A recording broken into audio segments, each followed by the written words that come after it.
To understand how the world functioned historically takes stepping back from modern labels and understanding how thinkers of the day viewed problems and an individual's place in the world for meaning and a solution. Historically, the world functioned structurally in a form of socialism where social duty was the norm. Collective obligation and socially embedded economics were never questioned. The first colony in America, Jamestown, was a communist system in 1607. The Virginia Company pulled labor and food into a common storehouse. All work was collective for the colony. Centralization and equal redistribution. Work was slowed down to its slowest denominator. No one wanted to work harder than anyone else. When the colony nearly collapsed during the starving time, private land plots were developed and agriculture productivity improved dramatically, along with general conditions.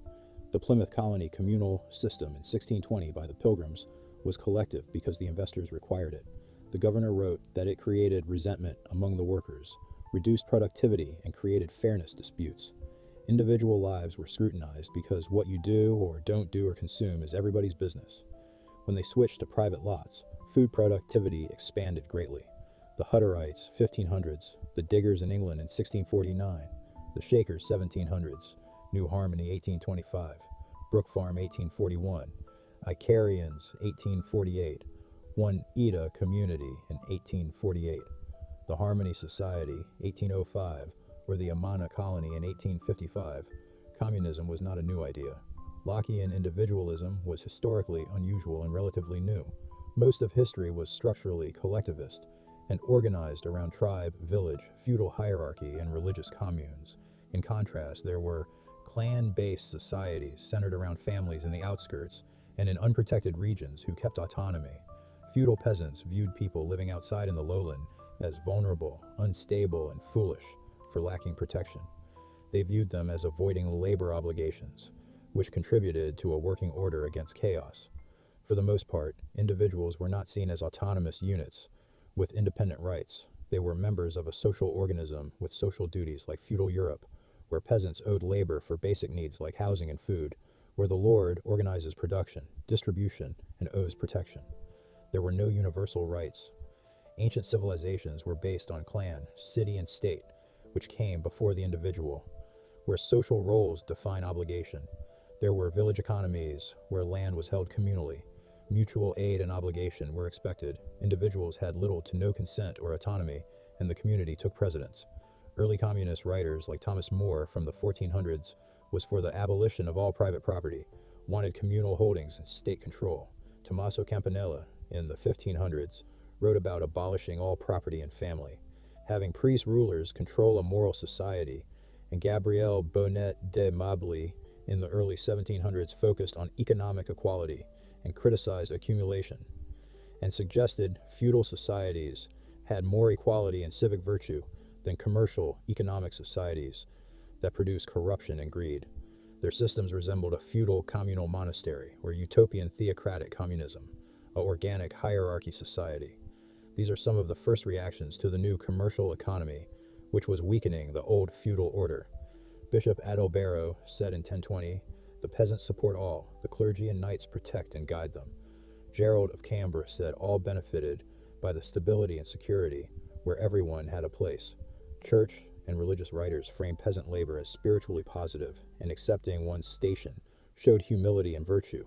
Positions were morally correct, and obligations necessary for mutual social stability against chaos and violence.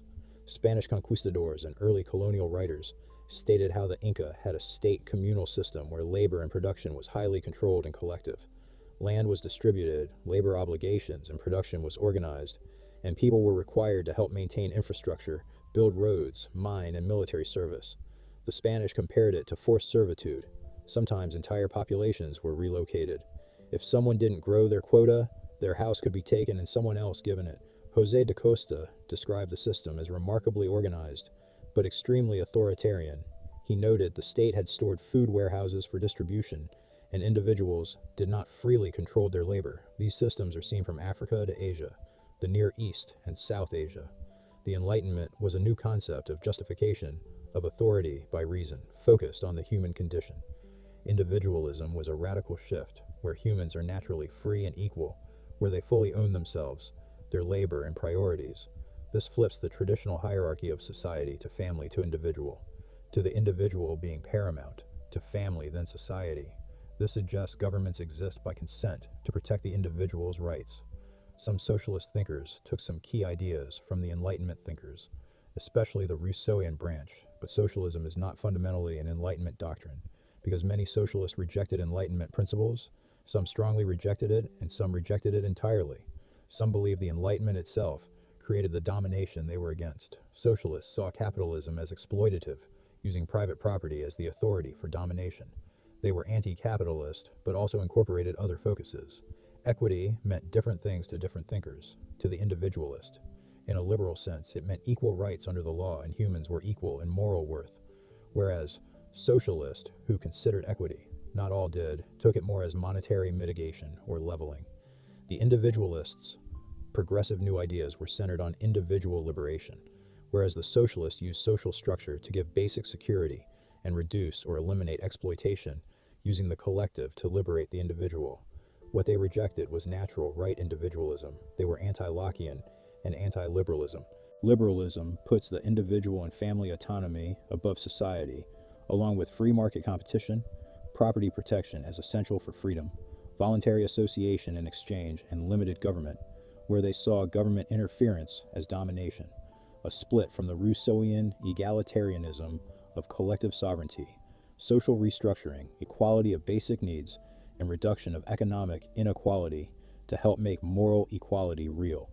They were trying to solve a very real problem of the day, that no man should be rich enough to buy another, or should someone be poor enough to sell themselves, making basic needs met fundamental. People sold themselves into slavery for debts, to feed their families or just survive. They thought that would be solved by collectivizing and the abolition of private finance, which gave authority to dominate. Some socialist thinkers had hierarchy within equality or equality within hierarchy, collectivism above individualism, social engineering above liberalism, redistribution and central planning came above personal autonomy. Some were anti-authoritarian in principle, but totalitarian in practice. The view of a social duty was expected and many times explicit, and where not directly emphasized, was reinforced by way of structure and execution. Socialism is an umbrella term which incorporated republic civil virtue, like Rousseau's secularism, rationalists like Voltaire, early egalitarian and proto-socialist ideas, where the core principle was criticism of economic domination. Rousseau believed in collective sovereignty, self-rule, and civic equality, which influenced the French Revolution's political view, which was suspicious of private privilege in the upper class, and saw the collective as a moral force defined by the general will of the collective, which led to subjectivism versus Lockean philosophy of objective individual rights. Socialists believed in the liberation of the individual through collective participation. Later, the question was raised by some about economic inequality, undermining political equality. Enlightenment socialists were liberal in spirit, but not in core ideology or structure. Marxism came out of the Rousseauian path, which took the idea that humans are corrupted by unequal social arrangements, where private property creates inequality. They were suspicious of liberal individualism like competition and personal self-interest, which jeopardized social cohesion and moral corruption from markets. Basic ideas set individualists apart from collectivists.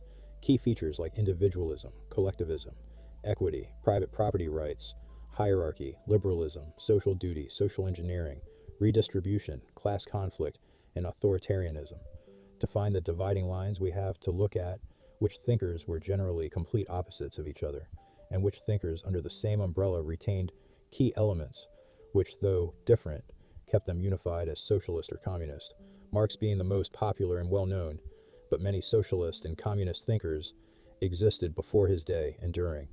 Libertarian socialist came from Rousseauian philosophy like Pierre-Joseph Proudhon and Mikhail Bakunin, and believed in anti-state, anti-liberal, and anti-capitalism as liberation.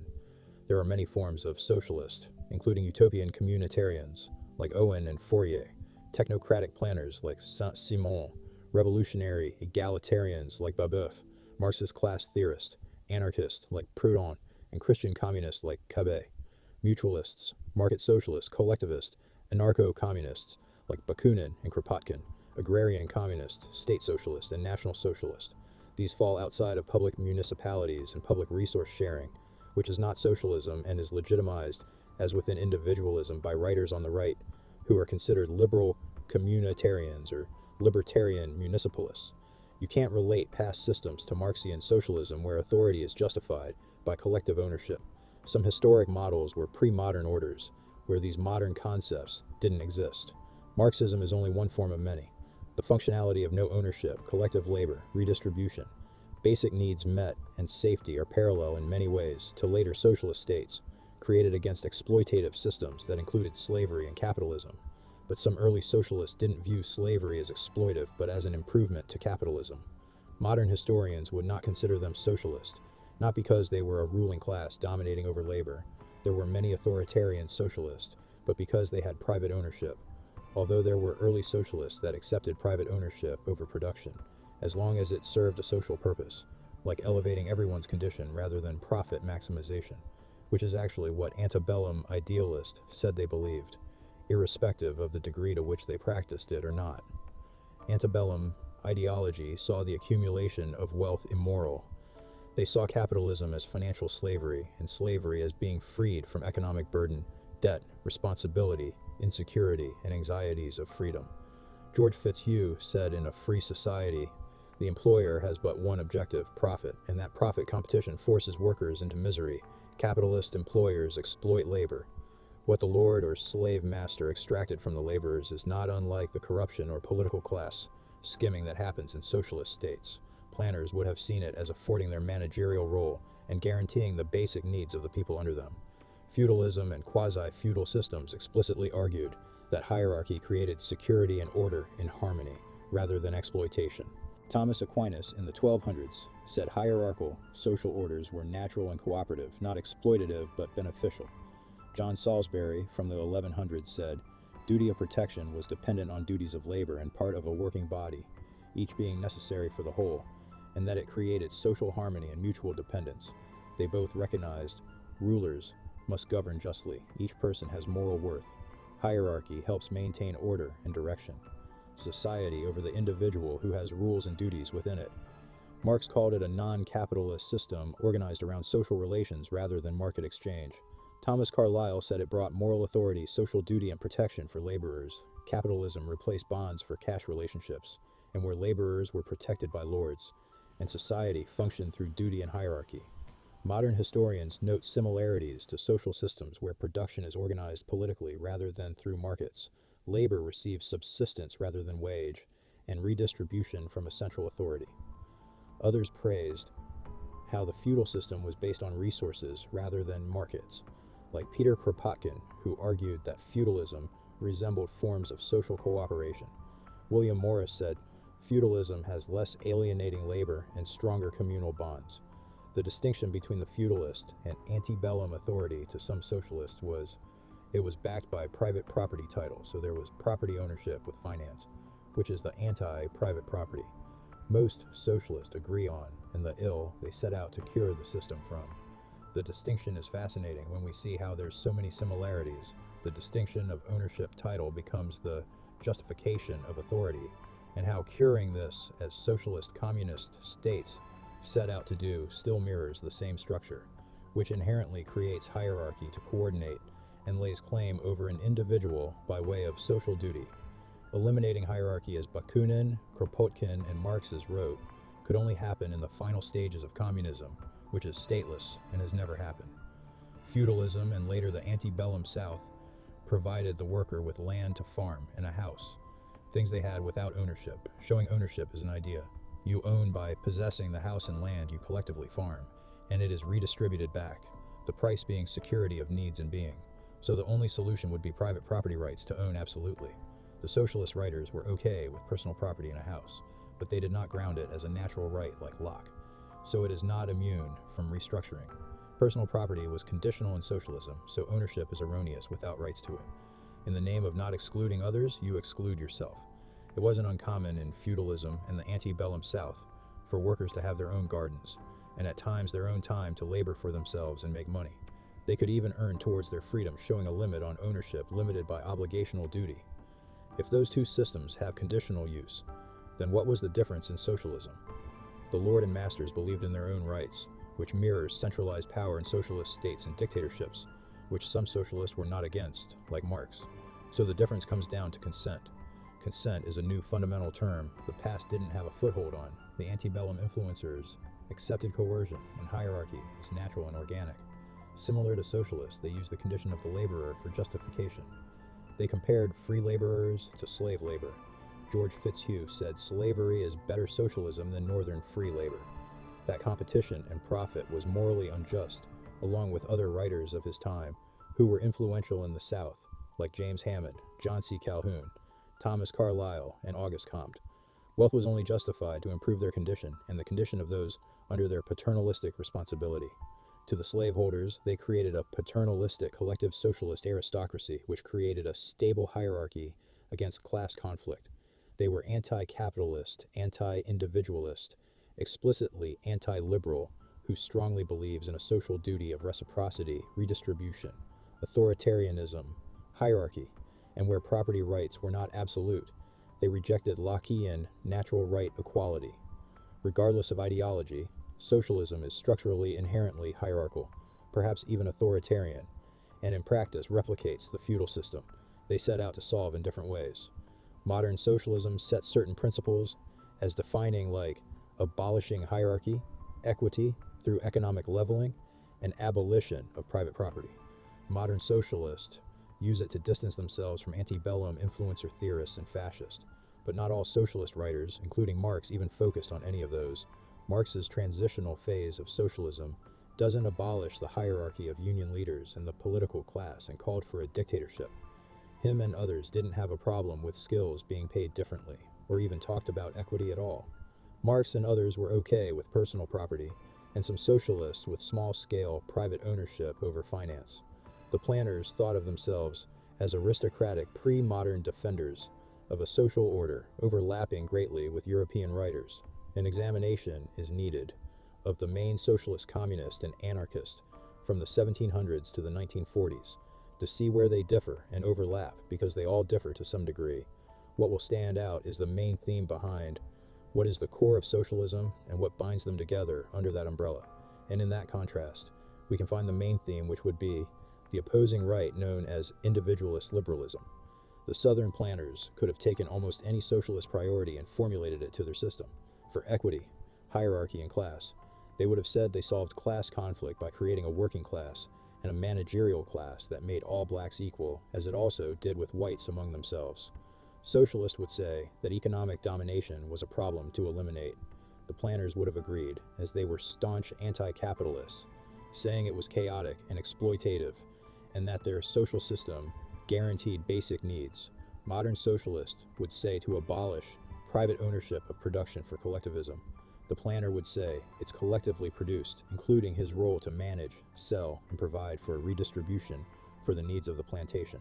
In functioning socialist states, are there any that don't take heavily or absolutely only to later redistribute?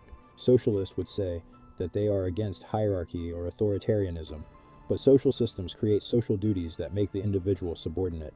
Just about all have a claim on their people and can work them, take in their labor, send them places against their will or worse.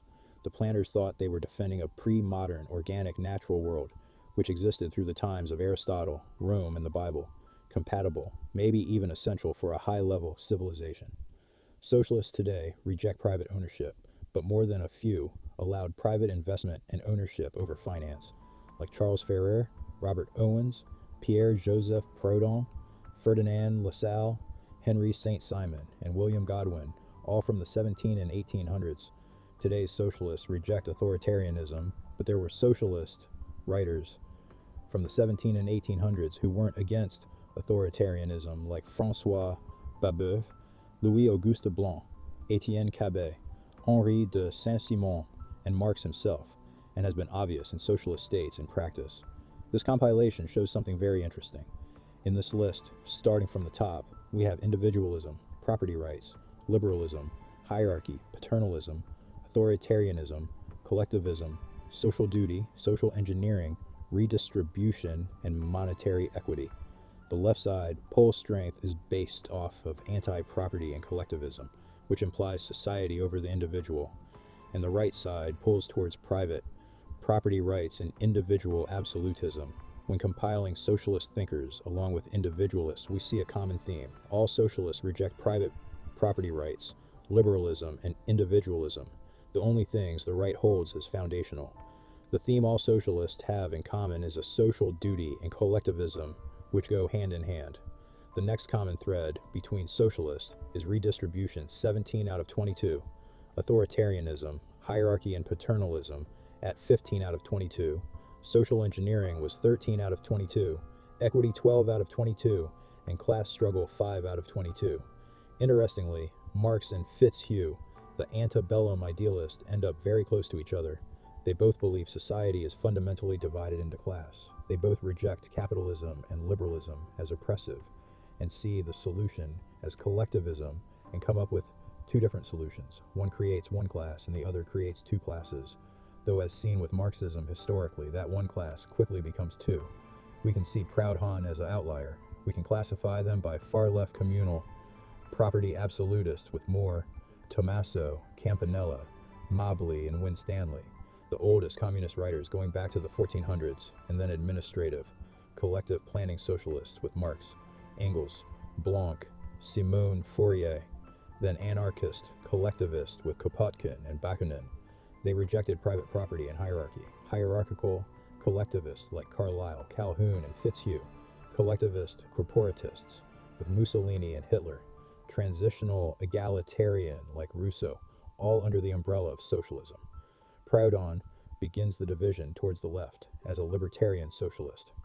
On the right side, there's liberal moralists who take public welfare into consideration, like Stuart Mill and Smith, civic liberalists like Jefferson and Paine, and individual anarchists who are strong individualists and private property absolutists like Tucker, Spooner, and Locke. Social duty becomes the dividing line because labor is needed towards a collective economy. If that goes against individualism, that means who controls property. This explains the fundamental disagreement about property and authority, which can also be explained as individual versus social duty. Social duty is the argument for anti-property and for authoritarianism. Does an individual possess what's under his domain, or does social duty compel your autonomy? Both manifest through property. If the ultimate goal is freedom, and the collective holds obligation over the individual, along with lack of autonomy over tangible labor in the form of property and private coordination, then Lockean liberalism allows for the most freedom and choice without burden versus a society centered around basic needs and security.